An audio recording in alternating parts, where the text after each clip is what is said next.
this video is on that you might be a freaking mutant and not even know it. Alright, so there's this LRP5 gene, and it regulates bone density. If you don't have it, you're like freaking glass, freaking jaw, man. You fall down and break your hip. But every time you sit down on the couch. But no, if you have a high LRP5 gene, you have very high bone density.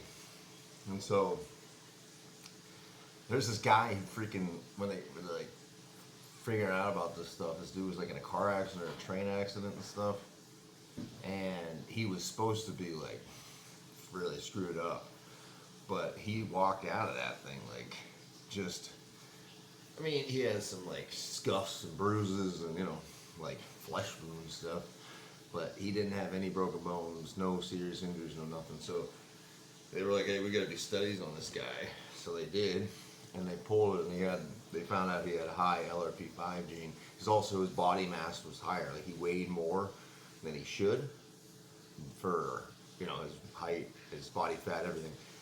And so they were like, what the hell? And then they were like, what's it like having, he said, man, I don't know, he's like a normal life, he's just like, he can't swim good. So if you have this gene and you just sink like a rock, well, if you sink like a rock, no matter what you do, you're like super negative buoyant, you might have that gene. So also muscle mass, but if you have freaking dense bones. So then I looked into it, I was like, does this regulate tendon strength and stuff? And yes, it does play a role in tendon strength. So if you're freaking this type of person, dude, you have super strong tendons, even stronger bones, and freaking, yeah, and so then if you have like a stronger foundation, you can probably get stronger than the average person because the muscles, you know, the better the foundation, the better everything else is. So then I was like, what are the physical characteristics of this? And it said a strong forehead, prominent forehead bones, freaking like a longer jaw, could be wider shoulders and stuff like that, just strong prominent facial features and stuff like cheekbones and stuff. So that could be, and also a larger head. I've always had a freaking larger head and stuff. So I was like, man, and then I've been in like, I was riding a freaking dirt bike, going down, didn't have brakes and stuff, like drunk as hell, going down on a road I didn't know. The road turned real quick. I couldn't turn quick enough. There was a ditch. I hit the ditch, flew off. The thing rolled over top of me and stuff. And I was like, dang 'em. So then I got up, and I was like, oh my god. And then the gas tank was off of it. This is all bent. So I put the stuff back on. I get it going. I'm like, man, get the thing running again. I go up the road, and it wasn't even mine. It was just some freaking rednecks who I didn't even know. Like this dude I was hanging out with, he knew him, and we were hanging out, and I was like, man, I can't bring it back, I'll screw it up. So then I was like, hey, do you have anything? I told the guy, some random dude cutting his lawn, he's like, yeah. So then I'm taking this metal bar, I'm bending, because like the back wheel had like a metal thing on top of it, and it was bent down, hitting the thing, so I bent it back up with the thing. I get back there, and yeah, and then it was like, I was fine, I felt okay. But then after a while, I was like, oh my god, I was in some serious pain. I ended up getting a ride back. But I'm drunk as hell, so the pain's kind of dumb. But then I'm like walking in the house, like, holy crap.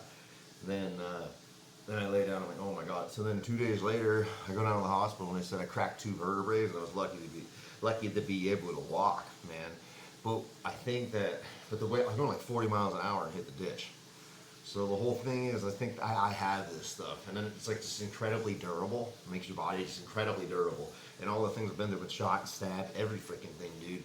So, like, and they call it the wolverine gene because it's just your freaking bones are adamantanium.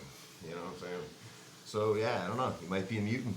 Just look into that stuff. That's just cool, man. It's like freaking A. You know, and then there are genes for like intelligence, and there's genes for all this stuff, but like that one stood out, man. That one stood out real cool, because I might have it, you know? I think I do, so. But yeah, my one daughter, she freaking can't swim for anything either. She sinks just right down.